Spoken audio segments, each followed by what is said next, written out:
Would you cross the road or duck down an aisle at Costco to avoid an old acquaintance? I do it all the time. It's not that I'm shy, socially inept, or unable to carry on a cordial conversation. It's just that as I've aged, I find more value in being by myself as opposed to interaction with others. I wasn't always this way. In fact, as a young man, I was the life of the party.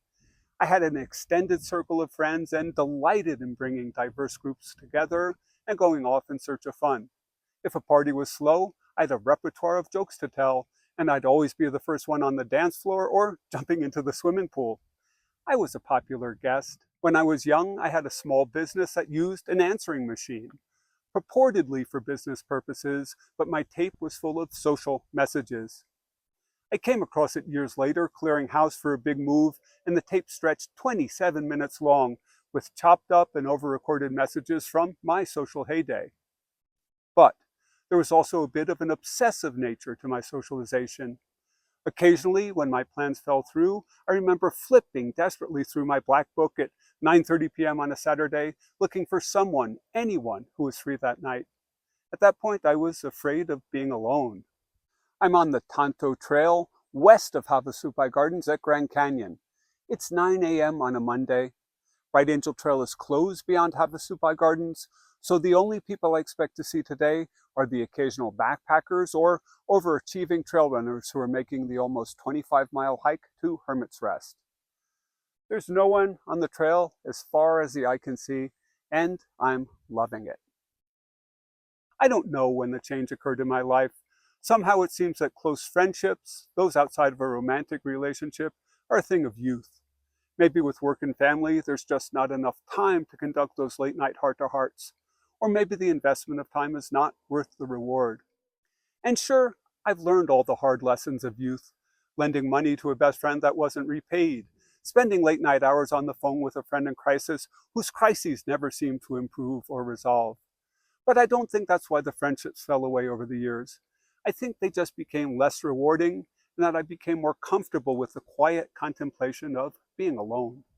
A couple of decades ago, I'd sold my house, got into my car with my dog, and spent a few months roaming around North America.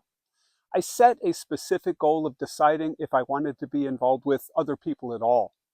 I even experimented with stopping talking to my dog. I developed a system of communicating with tongue clicks, but really, at that point in time, I probably didn't need to communicate at all. My dog and I knew each other so well. But my conclusion was, I do need people, at least to some degree. I needed the clerk to check me into the hotel. I needed the waitress to bring me my steak dinner. My dog insisted on half a steak cut into his food bowl for dinner. I concluded that I'm not a hermit. People have utility. But I did not seek to have someone in the car seat next to me on that long journey. I was perfectly comfortable being by myself, in quiet contemplation of the places I visited and the landscape rolling by. How did I go from being the life of the party to becoming a solitary traveler? I really don't know. Somehow I became more comfortable with myself. Somehow I became less tolerant of the personalities and peculiarities of others.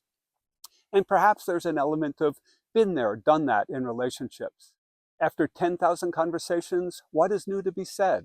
What's the advantage to me? Maybe it's genetic. I had only one surviving grandparent, a grandmother who was born in the 1800s. She had a rough life, spent some time in an orphanage. She married and bore 2 children. She was widowed, married again, widowed again. I loved her dearly, and I would find her alone just sitting in her apartment.